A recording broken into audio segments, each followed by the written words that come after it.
Hi hello नमस्कार. मी Suvarna home किचनमध्ये परत एकदा तुमचं अगदी मनापासून स्वागत. सगळ्या सबस्क्रायबरचे धन्यवाद, सगळ्या व्ह्यूवर्सचे मनापासून आभार. मी आज तुम्हाला खूप छान अशी रेसिपी दाखवणार आहे, ती म्हणजे ढोकळा प्रीमिक्स. आपल्याकडे कोणी वेळेवर गेस्ट आले वगैरे तर आपल्याला पटकन करता येतो, किंवा मग मुलं जर म्हटले की आता ढोकळा कराई तर आपल्याला पटकन करता येतो जेव्हा आपलं असं प्रीमिक्स तयार असतं. तांदूळ जे घेतो ना आपण, तो जुना तांदूळ घ्यायचा आहे, नवीन तांदूळ घ्यायचा नाहीये ढोकळा प्रीमिक्सला. म्हणजे काय होतं, ढोकळा व्यवस्थित होतो, चिगट होत नाही. तुम्ही जर नवीन तांदूळ घेतला तर त्याचा ढोकळा चिगट होऊ शकतो. त्यानंतर इंद्रायणी पण घ्यायचा नाहीये, शक्यतो जुना तांदूळ आणि जाड रेशनचा असेल तर जास्ती चांगलं. 1 किलो आपण घेतलेले आहेत तांदूळ. त्यानंतर अर्धा किलो आपण घेतलेली आहे हरभऱ्याची डाळ. 125 ग्रॅम आपण घेतलेली आहे मुगाची डाळ आणि 125 ग्रॅम आपण घेतलेली आहे उडदाची डाळ. हे सगळं आपल्याला छान कपड्याला पहिले पुसून घ्यायचं आहे. हे सगळं आता छान असं मिक्स करून घ्यायचं आहे बघा. आणि गिरणीतनं बारीक दळून आणायचं आहे. मिक्सरवर दळलं तर ते इतकं बारीक होत नाही. आपल्याला अगदी डाळीचं पीठ कसं असतं तितकंच बारीक आपल्याला दळून. आता बघा, पीठ मी गिरणीतनं अगदी बारीक दळून आणलेलं आहे, अजिबात जाडसर वगैरे दळलेलं नाहीये. जाडसर जर आपण दळलं ना तर ढोकळा पण असा रवाळ म्हणजे होतो आणि ते असे जाड जाड दाणे ढोकळ्यामध्ये येतात, ते चांगले लागत नाही. म्हणून आपल्याला अगदी डाळीच्या पिठासारखं बारीक दळून आणायचंय. आता आपल्याला घ्यायचं एक मिक्सरचं भांडं. तर बघा, मी हे प्रमाण तर तुम्हाला दिलेलंच आहे किती ते. 1 किलो आपण घेतले होते तांदूळ, त्यानंतर अर्धा किलो घेतली होती हरभऱ्याची डाळ, 1 वाटी मुगाची डाळ आणि 1 वाटी पांढरी उडीद डाळ.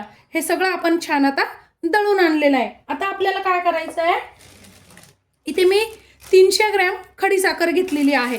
तुम्ही आपली साधी साखरही घेऊ शकता. खडी साखर टेस्ट छान येते आणि खडी साखर खाल्लेली चांगली पण असते, म्हणून मी खडी साखर घेतलेली आहे. तर मी वजनी का देतीये बघा, लक्षात घ्या. ग्रॅमनी का सांगतेय, वजनी का देतीये, तर मी जर चमच्याने सांगितलं ना तर प्रत्येकाच्या घरात त्याच मापाचा चमचा असतोच असं नाही. म्हणून मी चमच्याने हे माप तुम्हाला सांगत नाहीये. हे माप मी तुम्हाला वजनीच देणार आहे आणि तुम्ही पण वजनीच घ्यायचे, तरच आपला ढोकळा छान होऊ शकतो. तर बघा, मी इथे 300 ग्रॅम खडी साखर घेतलेली आहे. इथे कमी जास्ती कुठेच प्रमाण तुम्हाला करायचं नाहीये, जेवढं सांगितलं तेवढंच घ्यायचंय. त्यानंतर मी इथे घेतलेला आहे 60 ग्रॅम ताटाचा सोडा. बघा,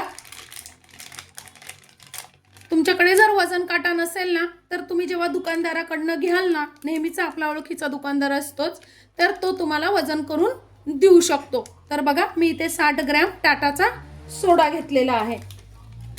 मी तुम्हाला डिस्क्रिप्शन बॉक्समध्ये देणार आहे सगळं. 60 ग्रॅम लेमन पावडर म्हणजे सायट्रिक ॲसिड. मीठ घेतलेलं आहे. मीठ पण आपल्याला 60 ग्रॅम घ्यायचं आहे, अतिशय सोपं प्रमाण आहे.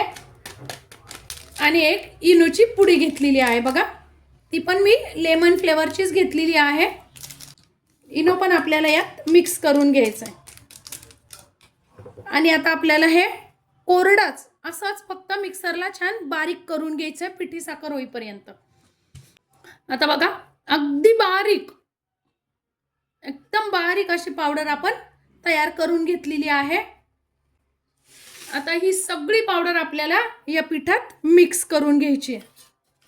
अगदी व्यवस्थित अशी आपल्याला ही पावडर मिक्स करून घ्यायची बघा.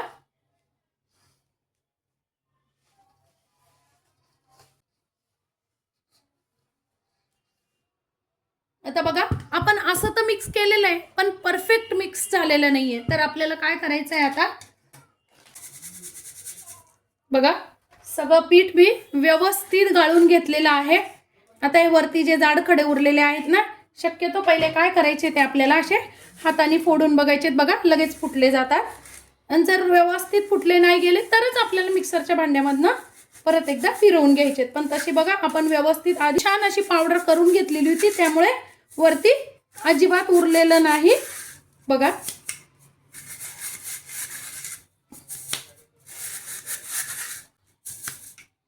आता आपल्याला परत मिक्सरच्या भांड्यात फिरवून घ्यायची काहीच गरज नाही, कारण खूपच थोडं उरलेलं आहे आपलं बघा. आता हे हातानेच आपल्याला छान असा मिक्स करून घ्यायचं आहे आणि हवा बंद डब्यात भरून ठेवायचं आहे. हे पीठ 4 महिने फ्रीजच्या बाहेर सुद्धा व्यवस्थित टिकतं. तुम्हाला जर बाहेर कुठे पाठवायचं असेल मुलांकडे, नातेवाईकांकडे, तर तुम्ही असं पीठ ढोकळ्याचं करून पाठवू शकता. 4 महिने काहीच होत नाही या पिठाला. आता या पिठापासून ढोकळा कसा बनवायचा ते मी तुम्हाला दाखवते. आता आपल्याला पीठ भिजायच्या आधी ही तयारी करून ठेवायची आहे. बघा मी कढई घेतलेली आहे आणि त्यात एक स्टँड ठेवलेला आहे, थोडंसं पाणी घालून घेतलेलं आहे. आपल्याला ही तयारी आधीच करायची पीठ भिजवायच्या आधी. जोपर्यंत आपलं पीठ भिजतंय तोपर्यंत आपली कढई पण प्रीहीट झालेली असेल आणि हे सगळ्यात महत्त्वाचं आहे आणि गरजेचंही आहे.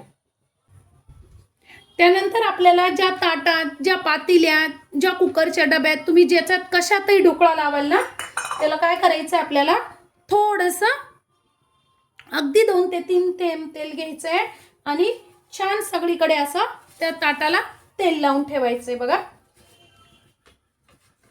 ही पण तयारी आपल्याला आधीच करून ठेवायची आहे. आता बघा जे आपण पीठ तयार करून ठेवलेलं आहे ना, त्यातनं 2 वाट्या पीठ मी घेतलेलं आहे. बघा दाबून वगैरे भरलेल्या नाहीये. आपल्याला इथे आता प्रमाणाचे काहीच हे नाहीये. जसं तुम्हाला किती ढोकळा बनवायचा तसं तुम्ही पीठ इथे घेऊ शकता. आता आपल्याला काय करायचं आहे, 2 चमचे तेल टाकून घ्यायचे. बघा जास्ती नाही टाकायचं आहे, 2च चमचे तेल आपल्याला इथे टाकून घ्यायचं आहे. मीठ टाकलेलं आहे, आपण साखर टाकलेली आहे, इनो टाकलेला आहे, सगळं आपण इथे टाकलेलंच आहे. आपल्याला काहीच टाकायचं नाही, फक्त 2 चमचे तेल आणि पाणी. आता आपण 2 वाट्या पीठ घेतलेलं आहे ना, तर आपल्याला 2.5 ते 3 वाटी पाणी इथे लागणार आहे. इथे तुम्हाला जर हळद वापरायची असेल, मी हळद वापरणार नाहीये, पण तुम्हाला जर हळद वापरायची असेल तर काय करायचं आहे, आपल्याला हळदीचं पाणी करून मग घालायची. बघा पीठ आपण पाणी घातल्याबरोबर लगेच पीठ आपलं छान फुगून आलेलं आहे. छान असा 1 ते 2 मिनिटं पीठ आपल्याला मिक्स करून घ्यायचंय. बघा आता हे छान मिक्स करून घेतलेलं आहे. बघा मी एकाच दिशेने आपल्याला असं 1 ते 1.5 मिनिटं फक्त फेटून घ्यायचं आहे. आपली तिकडे कढई पण प्रीहीट झालेली आहे आणि पीठ लगेच ताटात काढून घ्यायचंय. आता आपल्याला 2दा असं टॅप करून घ्यायचंय ताटाला. बघा पाणी पण उकळलेलं आहे. आता ताट हळूच त्यात ठेवून द्यायचंय.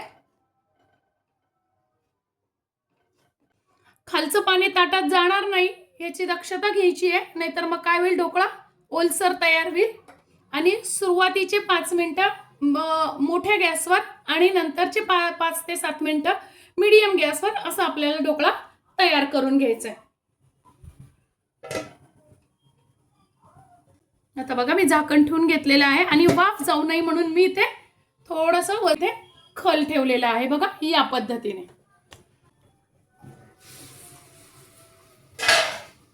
बघा 10 ते 15 मिनिटं झालेली आहे. आपला ढोकळा तयार आहे. कुणाला 15 मिनिटंही लागू शकतात, कुणाला 10 मिनिटं पण लागू शकतात. छान असा आपला ढोकळा तयार आहे. सुरी किंवा मग टूथपिक घालून बघायचं आहे झालाय की नाही आणि आता गॅस बंद करून ताट काढून घ्यायचंय. आता बघा हा खूप गरम आहे आणि जर आपण असाच कट करायला गेलो ना तर तो अजिबात चांगला लागणार नाही, थोडासा चिकट पण लागू शकतो. त्यामुळे आता काय करायचंय, आपल्याला त्याचाच पूर्ण 10 ते 15 मिनिटं व्यवस्थितपणे थंड होऊ द्यायचं आहे. बघा आता बघा 10 मिनिटं झालेली आहेत आणि व्यवस्थित असा आपला ढोकळा गार झालेला आहे. बघा किती छान कट होतोय, म्हणजे ढोकळा छान असा गार झालेला आहे. आता कट करून घ्यायचा आपल्याला पाहिजे त्या आकारात. इथे थोडासा आपल्याला कलर असा कमी पिवळा दिसतोय कारण आपण हळद घातलेली नाही आहे आणि हा ढोकळा तांदळाचा आहे, हे लक्षात घ्या. ते आपण डाळीचं प्रमाण कमी घेतलेलं आहे याच्यात, त्यामुळे डाळीच्या पिठाचा, ज्यांना कोणा डाळीच्या पिठाचा त्रास असतो त्यांच्यासाठी हा ढोकळा खूपच छान. बघा काय मस्त आपला ढोकळा तयार झालेला आहे. आता आपण याला फोडणी घालायची. बघा काय सुंदर असा आपला ढोकळा झालेला आहे, खालून अजिबात चिकट नाही. बघा अगदी जाळी पण खूप पडलेली आहे आणि अगदी स्पॉन्जी झालेला आहे, अगदी सॉफ्ट. तुम्ही बघू शकता जाळी पण किती सुंदर पडलेली आहे आणि खाली पण अजिबात चिकट झालेला नाही. या पद्धतीने जर आपण करून ठेवले ना हे पीठ, तर खूप सुंदर असा आपला ढोकळा तयार होतो. बघा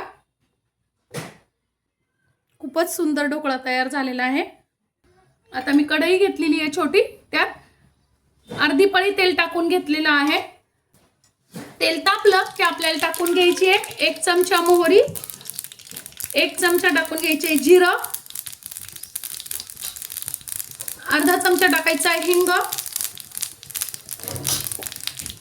थोडासा कढीपत्ता.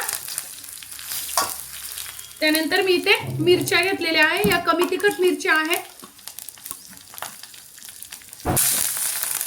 छान आपल्याला परतून घ्यायचंय. मिरच्या परतन झाल्या की आपल्याला टाकून घ्यायचं आहे अर्धी ते पाऊण वाटी पाणी आणि त्यात टाकून घ्यायची 4 चमचे साखर. साखर तुमच्या याच्यावर डिपेंड आहे, मी इथे 3 ते 4 चमचे टाकलेली आहे, म्हणजे ढोकळा दिवसभर मऊ आणि छान राहतो लुसलुशीत.